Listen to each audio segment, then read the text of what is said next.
which were seen amassing close to the Ukrainian border yesterday.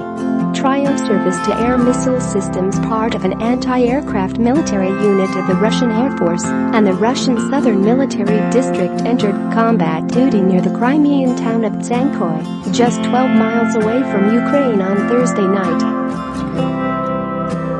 It is common for Orthodox priests in Russia to bless military equipment before use. In January 2017, a bishop sanctified the S-400 Triumph medium and long-range surface-to-air missile system at the base of the Russian Southern Military District, and in 2016 a similar event occurred when the Sukhoi Su-30 SM fighter aircraft joined the Russian Navy Baltic Fleet for the first time. Last month, the Soyuz rocket at the Baikonur Cosmodrome in Kazakhstan was consecrated by a churchman in preparation for its space launch. Poroshenko said he has evidence that Russian tanks are lining up just 11 miles, 18 kilometers, from the border, close to where Russia stores its ammunition and multi-rocket launch systems, Sky News reports. Poroshenko made the claim just hours after accusing President Vladimir Putin of wanting to annex his whole country. This is the tank base just 18 kilometers from our border. This was happening in September, October, and now, Poroshenko told Sky.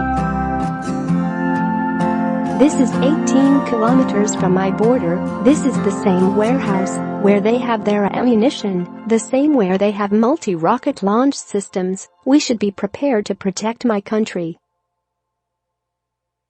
He added, if the whole world has no reason to trust Putin, Ukraine definitely doesn't have a reason to go with him. President Poroshenko also said the country has barred Russian men between 16 and 60 from traveling to the country. The move comes as the long-simmering conflict between the two nations escalated in the Black Sea on Sunday, when Russian border guards opened fire on and captured 3 Ukrainian vessels and their 24-member crew. Poroshenko tweeted today that the restrictions on Russian travelers have been taken in order to prevent the Russians from forming private armies fighting on Ukrainian soil. Kremlin spokesman Dmitry Peskov said that Poroshenko's request is clearly aimed at provoking further tensions and driven by the Ukrainian leader's electoral and domestic policy motives. Russia seized 3 Ukrainian Navy ships and their crews on Sunday near the Crimean Peninsula, which Moscow annexed in 2014, over what it said was their illegal entry into Russian waters, a charge Ukraine strongly refutes. The Russian Coast Guard fired on and seized the 3 Ukrainian vessels that sought to pass from the Black Sea into the Sea of Azov through the Kerch Strait. Share this article. Share Ukraine insisted that its vessels were operating in line with international maritime rules, while Russia said they had failed to get permission to pass. The G7 foreign ministers today released a statement on the recent events near Kerch Strait.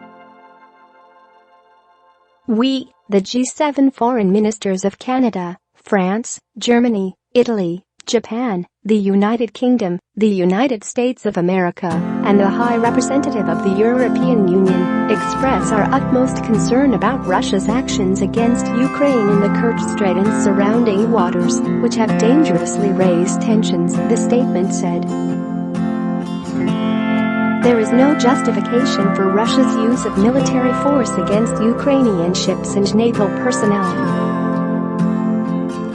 We urge restraint, due respect for international law, and the prevention of any further escalation. We call on Russia to release the detained crew and vessels and refrain from impeding lawful passage through the Kerch Strait. We, the G7, once again reiterate that we do not and will never recognize Russia's illegal annexation of the Crimean Peninsula, and we reaffirm our unwavering support for Ukraine's sovereignty and territorial integrity. in interviews with Germany's Bild newspaper and the Funky newspaper group on Thursday, Poroshenko rejected Russia's charge that the vessel's entry into the Sea of Azov, a body of water shared by Ukraine and Russia on which the Ukrainian ports of Mariupol and Berdiansk sit, was a provocation. "Don't believe Putin's lies," he told Bild, Germany's biggest-selling paper, comparing Russia's protestations of innocence in the affair to Moscow's 2014 denial that it had soldiers in Crimea even as they moved to annex it. "Putin wants the old Russian Empire back," he said. "Crimea, Donbas, the whole country. As Russian Tsar, as he sees himself, his empire can't function without Ukraine.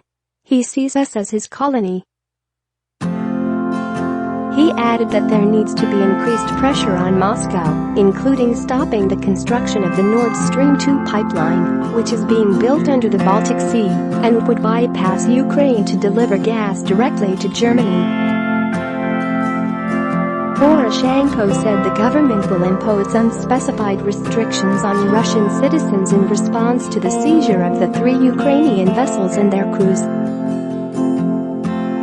He that the one-month period of martial law introduced this week in Ukraine wouldn't restrict travel, cash withdrawals or currency purchases by Ukrainians, but Russians will face some constraints. The Ukrainian leader tweeted Thursday that there will be restrictions regarding Russian citizens, which I believe are quite justified. He did not elaborate. The seizure of the Navy vessels drove tensions to their highest since 2015, when Moscow-backed rebels rose against the Kiev government in the eastern Donbas region, sparking a war that has killed tens of thousands. A Russian government-appointed ombudswoman said on Friday the 3 commanders of the Ukrainian vessels captured near the Russia-annexed Crimean peninsula last weekend are being transferred to Moscow. The TASS news agency on Friday quoted Russian government-appointed ombudswoman Lyudmila Lubina as saying that the vessel's commanders are being transferred to Moscow for interrogation. The other 21 remain in custody in Crimea. A Crimea court earlier this week ruled to keep the Ukrainian seamen behind bars for 2 months pending the investigation. Poroshenko called on Germany, the largest and wealthiest buyer of Moscow's gas exports, to halt the building of an undersea gas pipeline that would allow Russia to supply Germany directly, cutting out Ukraine. "We need a strong, resolute and clear reaction to Russia's aggressive behavior," he told Funky. That also means stopping the Nord Stream 2 gas pipeline project. Germany regards the pipeline, which is being built by Russian state-owned energy company Gazprom, as a private investment. But Merkel recently acknowledged its political dimensions and said Ukraine must continue to be a conduit for Russian gas sold to Western Europe. German officials said on Wednesday that their position on the pipeline remained unchanged and that talk of tighter sanctions against Moscow, demanded by the United States and many European politicians, was premature. Poroshenko also called for the stationing of NATO vessels in the Sea of Azov.